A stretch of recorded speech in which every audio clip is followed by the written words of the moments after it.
Óscar Arias Sánchez es un político costarricense, expresidente de su país por 2 periodos, uno de ellos de 1986 a 1990 y el segundo desde 2006 al pasado 2010.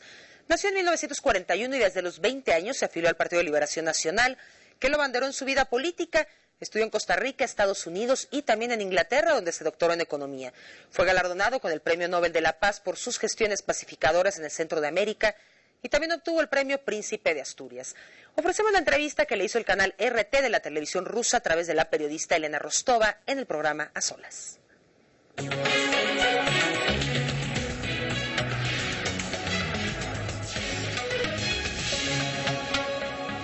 Bienvenidos a una nueva emisión de Solas. Hoy, Óscar Arias, quien ha sido 2 veces presidente de Costa Rica y ha recibido el Premio Nobel de la Paz, va a compartir con nosotros su visión de la situación en América Latina y el mundo. Óscar Arias Sánchez nació en la ciudad de Heredia, Costa Rica, en 1941. Descendiente de una de las familias más ricas del país, dedicada al cultivo del café, Óscar Arias estudió en universidades de Costa Rica y Boston, Estados Unidos, y luego en el Reino Unido, en la London School of Economics y en la Universidad de Essex, en la que se doctoró. Desde 1969 hasta 1972 fue profesor de Ciencias Políticas en la Universidad de Costa Rica. Fue presidente de Costa Rica entre 1986 y 1990. Fue elegido para un segundo mandato en 2006. Con tan solo 20 años ya estaba afiliado al Partido Liberación Nacional. Desempeñó cargos gubernamentales bajo la presidencia de José Figueres entre 1970 y 1974. Ya en 1974 fue ministro de Planificación en el gobierno de Daniel Oduber Quirós y en 1978 desempeñó el cargo de diputado. Llegó al cargo de secretario general del PLN en 1979 y 2 años después organizó la elección presidencial de su compañero Luis Alberto Monge. De esa época es su obra Nuevos rumbos para el desarrollo costarricense. Su política se basó en la aplicación de medidas económicas destinadas a paliar la deuda externa del país, pero sus principales esfuerzos se centraron en la elaboración de un ambicioso plan de paz para América Central. Convocó a los presidentes de El Salvador, Guatemala, Honduras y Nicaragua con el fin de llevar adelante el proceso iniciado por el Grupo de Contadora, que se había paralizado debido al conflicto civil panameño y a las tensiones entre el gobierno sandinista de Nicaragua y Estados Unidos. Finalmente, la iniciativa se materializó en Guatemala, con la firma del denominado Plan Arias, en agosto de 1987, conocido también como el Acuerdo de Esquípulas. Sus esfuerzos pacificadores fueron reconocidos internacionalmente con la concesión del Premio Nobel de la Paz en 1987 y el Príncipe de Asturias de Cooperación Iberoamericana en 1988. Excelentísimo señor expresidente, muchísimas gracias por habernos concedido esta oportunidad. Encantado. Hace poco ha terminado su segunda presidencia, una presidencia en la que, sin lugar a dudas, se han alcanzado resultados muy beneficiosos para Costa Rica, así como, me imagino, seguramente habrán quedado algunos objetivos sin realizar. Si hacemos un análisis de lo que usted se propuso inicialmente como presidente, de los éxitos, los fracasos, tomando en cuenta, por supuesto, el desarrollo, digamos, de las circunstancias, ¿cuál es el saldo? Bueno, yo me siento muy orgulloso de lo que hicimos en esta segunda presidencia. También me siento muy orgulloso de la primera presidencia. En la primera presidencia yo me encontré con una Centroamérica ardiendo, en llamas. Un conflicto militar donde estaban involucradas las 2 superpotencias de entonces, la Unión Soviética y los Estados Unidos. Y mi lucha fue contra las 2 superpotencias, era David contra Goliat. Ambas superpotencias querían un triunfo militar a las fuerzas que apoyaban y yo quería una solución diplomática negociada mediante el diálogo. Y por eso presenté un plan de paz que tuvo éxito y fuimos capaces de silenciar las armas.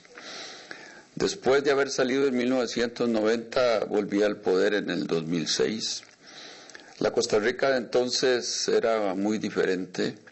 Era una Costa Rica que no tenía rumbo, que no tenía dirección. Era un barco a la deriva. Teníamos que hacer cosas que nadie en Costa Rica se atrevía a hacerlas. Teníamos que terminar con monopolios del Estado en telecomunicaciones y en seguros que nadie quería terminar con ellos. Teníamos que aprobar un tratado de libre comercio con los Estados Unidos que era muy impopular y no solo me costó ganar las elecciones, sino que después tuvimos que acudir a un referéndum para pedirle a los costarricenses en las urnas que decidieran si estaban de acuerdo en que se aprobara el Tratado de Libre Comercio con Estados Unidos, cosa que ganamos y lo aprobamos. Y luego era un país que no gastaba en infraestructura, que no gastaba suficiente en educación, en salud. Yo llegué y establecí un programa en el cual le dábamos una suma mensual de colones a las madres de los hijos o hijas, con tal de que esos jóvenes no abandonaran el colegio para disminuir la deserción. Es uno de los programas más importantes que ha tenido Costa Rica en toda su historia. Y bueno, logramos disminuir la deserción, que más estudiantes de secundaria se gradúen y logren el bachillerato. Esa fue una de las cosas importantes. Luego, en todo lo que es cultura, en todo lo que es sectores sociales, hicimos mucha cosa. Establecimos un sistema de escuelas de música en todo el país para niños y jóvenes. Tenemos 7,000 jóvenes en un país pequeño, 7,000 jóvenes son muchos, aprendiendo a tocar instrumentos musicales. No vamos a equipararnos con Rusia en ese sentido, pero para América Latina es un paso muy importante. Así es que yo me siento muy contento. Cada presidente le deja, digamos, un legado a su pueblo, algo por lo que después, por años y años, es reconocido, memorizado por la gente. ¿Usted qué cree, por qué será recordado, digamos, esta presidencia en particular? Esta segunda presidencia será recordada porque le devolvimos la confianza al costarricense. Tuvimos unos casos de corrupción en mi país. La gente perdió confianza y fe en la clase política.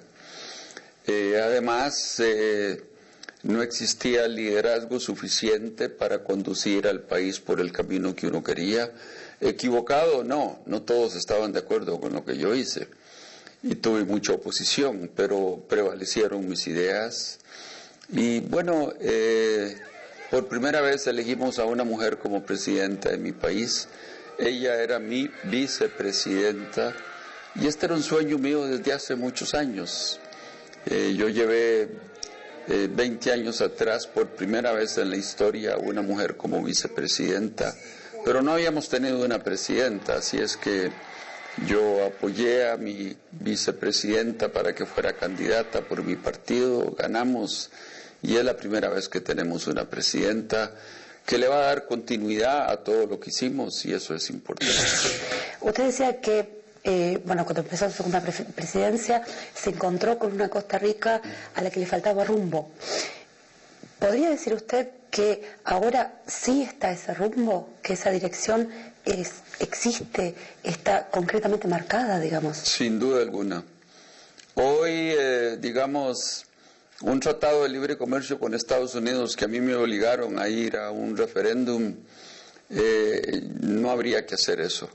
Yo negocié un tratado con Singapur, negociamos otro tratado de libre comercio con China, acabamos de terminar un tratado de libre comercio con la Unión Europea, 27 países, y ninguno de esos fue necesario consultarlo con el pueblo. Y estoy seguro que en el Parlamento, en nuestra Asamblea Legislativa, será aprobado sin ningún problema.